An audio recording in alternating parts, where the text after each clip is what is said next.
आप सभी को राधे राधे। आज हम लोग फिजिक्स का टॉपिक तरंग एवं उनके गुणधर्म से रेलवे में जितने भी सवाल पूछा गया है उसको कंप्लीट करेंगे।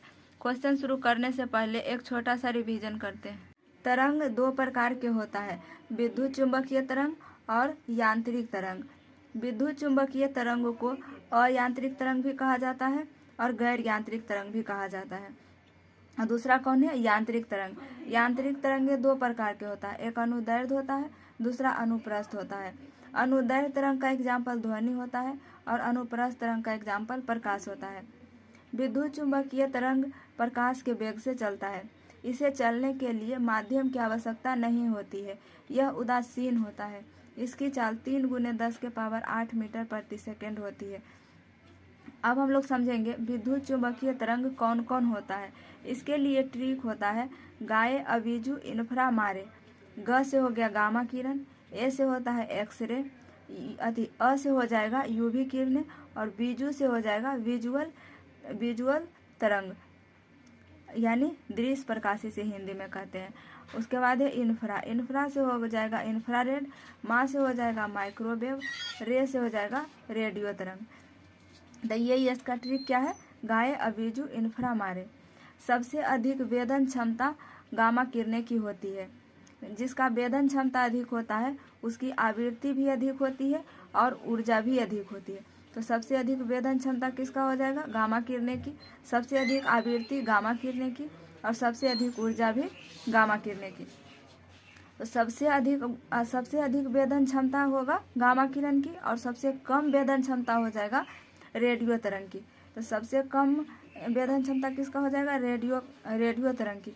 लेकिन जस्ट इसका उल्टा होगा, सबसे अधिक तरंग दैर्ध्य पूछेगा कि सबसे अधिक तरंग दैर्ध्य किसका होगा? तो सबसे अधिक तरंग दैर्ध्य हो जाएगा रेडियो तरंग की और सबसे कम तरंग दैर्ध्य गामा किरणें की होगी। तो आप ये कह सकते हैं कि इधर से यानी गामा किरण से इस साइड जाइएगा तो वेदन क्षमता घटते जाएगा, लेकिन जब आप इधर से इधर आते हैं तो वेदन क्षमता बढ़ते जाएगा। ठीक इसी तरह गामा किरणें ये रेडियो तरंगे की सबसे अधिक तरंग दैर्ध्य होता है। तो आप तरंग दैर्ध्य के हिसाब से देखेंगे तो आप रेडियो तरंग से गामा तरंग की तरफ आएंगे तो क्या होगा? तरंग दैर्ध्य घटते जाएगा। तरंग दैर्ध्य का मतलब दूरी घटते जाएगा। तो जब भी रेडियो तरंग से गामा तरंग के तरफ आइएगा तो तरंग दैर्ध्य और दूरी दोनों घटते जाएगा।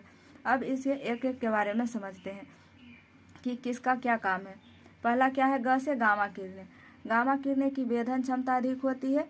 यह शरीर को भी छेद सकता है और क्या है, इससे कैंसर का उपचार किया जाता है। इसे MRI मशीन में उपयोग किया जाता है और FCI गोदाम में भी इसका उपयोग किया जाता है।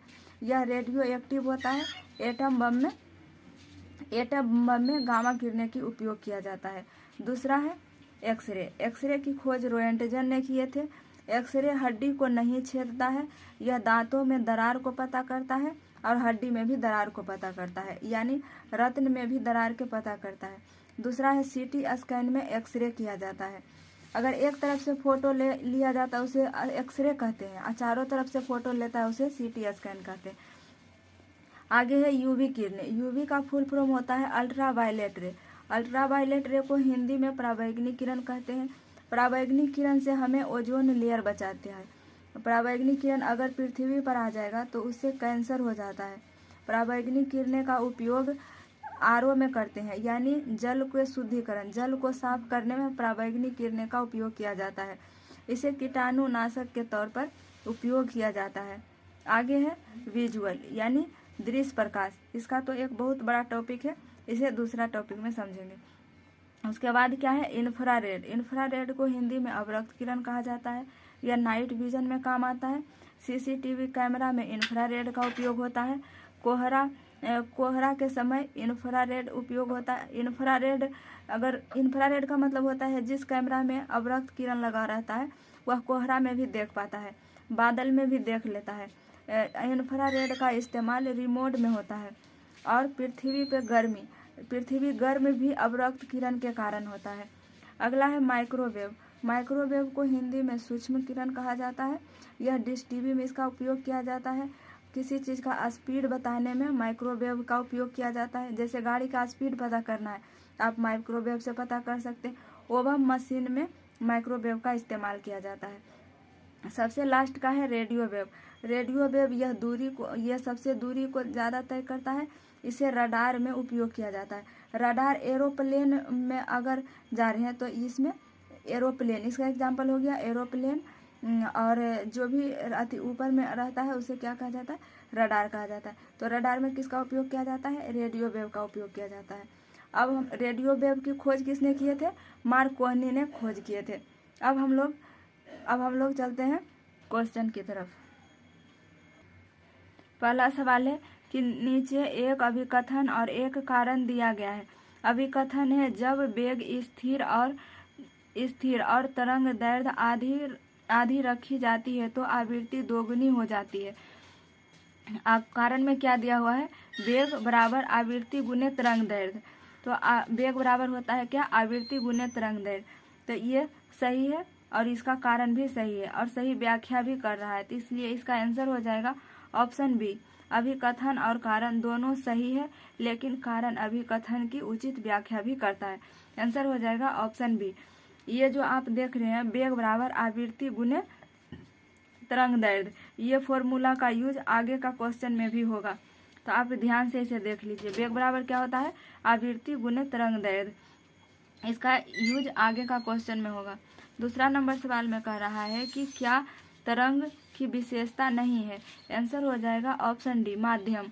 अगला सवाल है 3 नंबर, कहता है यदि किसी ध्वनि तरंग की आवृत्ति 50 हर्ट्ज है तो इसका आवर्तकाल ज्ञात कीजिए। तो इसका फॉर्मूला होता है आवृत्ति बराबर, यानी n बराबर हो जाएगा 1/t। 1/t अगर इसको सोल्व करेंगे तो आ जाएगा। चाहे तो आप अपना सोल्व कर सकते हैं या एक क्वेश्चन बता देते हैं। क्या होता है इसका फॉर्मूला, n बराबर 1/t, यानी आवृत्ति बराबर 1। इसको सोल्व करिएगा तो क्या हो जाएगा 50, फ्रीक्वेंसी 50 दिया हुआ है, 50 बराबर 1/t हो जाएगा, और तो t का मान क्या हो जाएगा 1/5। तो इसे सोल्व करिएगा तो आ जाएगा 0.02 सेकेंड। तो ये आंसर हो जाएगा ऑप्शन बी, 0.02 सेकेंड। अगला सवाल है 4 नंबर, कहता है मिलान करने के लिए। क्वेश्चन क्या है, रेडियो तरंगे का इस्तेमाल क्या चीज़ में किया जाता है, सेलुलर फोन में। तो ए मिलान हो जाएगा 3 से। बी में है सूक्ष्म तरंग किससे संबंधित है, यह हो जाएगा विमान नेविगेशन में इस्तेमाल रडार से। सूक्ष्म तरंग नेविगेशन वाला रडार कहेगा तो क्या हो जाएगा सूक्ष्म तरंग। एरोप्लेन में क्या हो जाएगा, एरोप्लेन वाले रडार में यानी ऊपर में क्या होता है, रेडियो तरंगे। तो बी का मिलान हो जाएगा 3 से। अवरक्त किरण किस में उपयोग किया जाता है, रिमोट स्विच में। और चौथा है गामा किरण, इसका इस्तेमाल किया जाता है कैंसर को ठीक करने में। तो इसका आंसर हो जाएगा ऑप्शन सी। अगला सवाल है 5 नंबर, कहता है अनुदैर्ध्य तरंगों में कण संचरण की दिशा में डैश कंपन करते हैं। आंसर हो जाएगा अर्धवृत्ताकार नहीं, क्या हो जाएगा आंसर, ऑप्शन डी, समानांतर। आंसर हो जाएगा ऑप्शन डी, समानांतर। क्वेश्चन क्या कह रहा है कि अनुदैर्ध्य तरंगों में कण संचरण की दिशा में डैश कंपन करते हैं। आंसर हो जाएगा समानांतर। अगला सवाल है 6 नंबर, कहता है कि तरंग लंबाई आमतौर पर ग्रीक लेटर डैश में दर्शाया जाता है। आंसर हो जाएगा लैम्डा। तरंग दैर्ध्य को किस में दर्शाया जाता है, लैम्डा में दर्शाया जाता है। अगला सवाल है 7 नंबर, कहता है संपीड़नों का निर्माण उस स्थान पर होता है जहां वायु दाब होता है। आंसर हो जाएगा उच्च। अगला सवाल है 8 नंबर, कहता है कंपन कर रही वस्तु का समय अंतराल 0.04 सेकेंड है तो तरंग की आवृत्ति डैश होगी। आंसर हो जाएगा ऑप्शन बी, 25 हर्ज। देखिए आप इसका वही क्वेश्चन दिया हुआ है, क्या दिया हुआ है, कंपन कर रही वस्तु का समय अंतराल, यानी टी का मान दिया हुआ है 0.04 सेकेंड। तो आप यहाँ से आवृत्ति एन का मान निकाल सकते हैं, सेम वही फॉर्मूला लगेगा। अगला सवाल है 9 नंबर, कहता है नीचे दिया गया चित्र पराश्रव्य तरंगों के कार्य को दर्शाता है, इस तकनीक को क्या कहते हैं। आंसर हो जाएगा ऑप्शन सी, अल्ट्रासोनोग्राफी। अगला सवाल है 10 नंबर, कहता है लंगर डालकर रोकी हुई एक नाव लहरों से घिरी हुई है, जिसका तरंग दैर्घ्य 125 मीटर है। चलती तरंगों के चढ़ाव की गति 25 मीटर प्रति सेकंड है। नाव के हिलने की आवृत्ति होती है। आंसर हो जाएगा ऑप्शन ए 0.20 हर्ज। देखिए इसमें कौन सा फॉर्मूला लगेगा, इसमें तरंग दैर्घ्य की लंबाई दिया हुआ है और भी का मान दिया हुआ है, चाल दिया हुआ है 25 मीटर प्रति सेकंड। तो नाव की आवृत्ति क्या होगी, तो ये फ्रीक्वेंसी पूछ रहा है, तरंग दैर्घ्य दिया हुआ है और वेग भी दिया हुआ है। तो इसके लिए फॉर्मूला क्या हो जाएगा, v बराबर f इंटू लेमडा। तो लेमडा हो गया तरंग दैर्घ्य, f हो गया फ्रीक्वेंसी और v मतलब हो गया चाल। आप इसका पहला क्वेश्चन में भी देख सकते हैं, वही बोल रहे थे कि इसका आगे यूज है। क्या दिया हुआ है फॉर्मूला, वेग बराबर आवृत्ति गुने तरंग दैर्घ्य। तो यही तो क्वेश्चन में दिया हुआ है, पूछ रहा है क्या, ये तरंग दैर्घ्य का मान दिया हुआ है 125 मीटर और वेग भी दिया हुआ है 25 मीटर प्रति सेकंड। तो ये हो जाएगा, इसको आप कैलकुलेशन करिएगा तो आवृत्ति आ जाएगा 0.20 हर्ज। अगला सवाल है 11 नंबर, कहता है किस रंग की तरंग दैर्घ्य सबसे कम होती है। तो बैगनी हो जाएगा आंसर, बैगनी का तरंग दैर्घ्य सबसे कम होता है और सबसे अधिक तरंग दैर्घ्य लाल का होता है। अगला सवाल है 12 नंबर, कहता है कण विक्षोभ के प्रसार की दिशा के लंबवत ऊपर और नीचे दोलन करते हैं। यहाँ किस प्रकार की तरंगों पर चर्चा की गई है।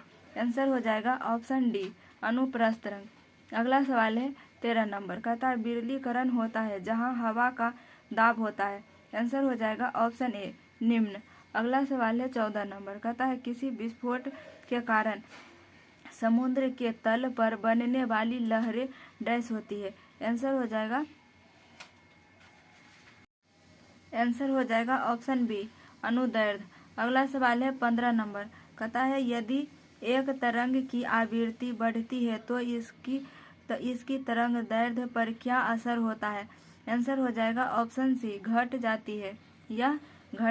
अगला सवाल है 16 नंबर, कहता है यदि किसी तरंग की आवृत्ति दोगुनी हो जाती है तो उसकी तरंग दैर्घ्य होगी। आंसर हो जाएगा मूल का आधा।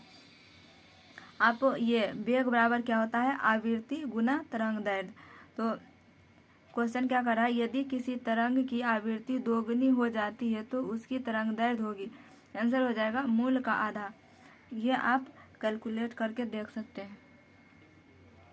अगला सवाल है 17 नंबर, कहता है लंगर डालकर रोकी हुई नाव लहरों से हिल रही है, जिसके तरंगों का ऊपरी सिरा 100 मीटर अलग है। तरंग के ऊपरी सिरों का वेग 25 मीटर प्रति सेकंड है। नाव को हिलने की आवृत्ति क्या है।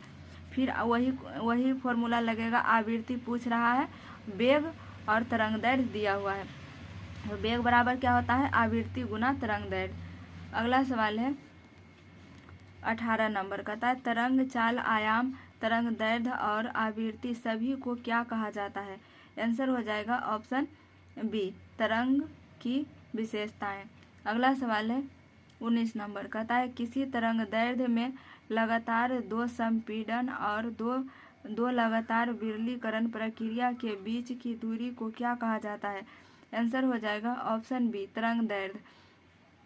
अगला सवाल है 20 नंबर, कहता है एक तरंग का वेग v आवृत्ति f और तरंग दैर्घ्य लैम्डा है।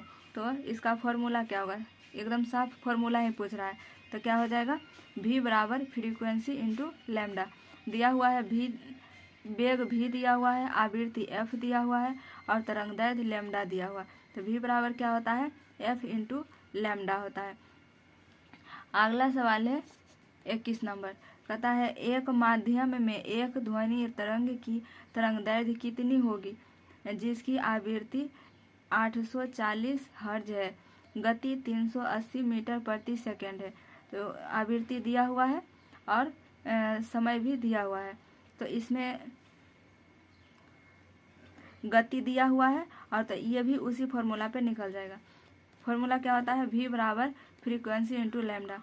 अगला सवाल है 22 नंबर कहता है निम्नलिखित में से कौन सा कथन ध्वनि तरंगों और प्रकाश तरंगों के बारे में सही है।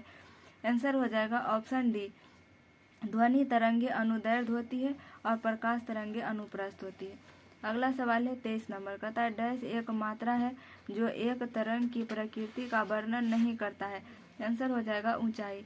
अगला सवाल है 24 नंबर कहता है ध्वनि तरंग 339 मीटर प्रति सेकंड की गति से यात्रा करती है। यदि उसकी तरंग दैर्ध्य 0.5 सेंटीमीटर है तो तरंग की आवृत्ति क्या होगी।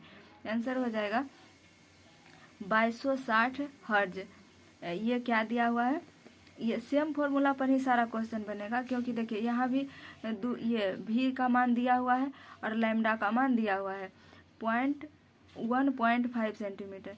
तो इसका भी आवृत्ति निकालने के लिए कह रहा है, तो वही फॉर्मूला लगाएंगे, v बराबर आवृत्ति इंटू लैम्डा यानी तरंग दैर्ध्य। अगला सवाल है 25 नंबर कहता है एक ध्वनि स्रोत 400 हर्ज आवृत्ति और 2.5 मीटर तरंग दैर्ध्य की तरंगे भेजता है, ध्वनि तरंगों की चाल क्या होगी। अब इस बार v का मान पूछा है, तो v बराबर क्या होगा, v बराबर हो जाएगा आवृत्ति गुना तरंग दैर्ध्य। तो 400 को गुना कीजिएगा 2.5 से, तो आंसर आ जाएगा 1000 मीटर प्रति सेकेंड। तो आज यहीं तक करेंगे, फिर आज 25 क्वेश्चन ही करेंगे। मिलेंगे नेक्स्ट क्लास में। जय हिंद। चाहे तो आप फिजिक्स का और बायोलॉजी का क्वेश्चन कर चुके हैं, इसका आप प्ले लिस्ट में जाकर भी देख सकते हैं।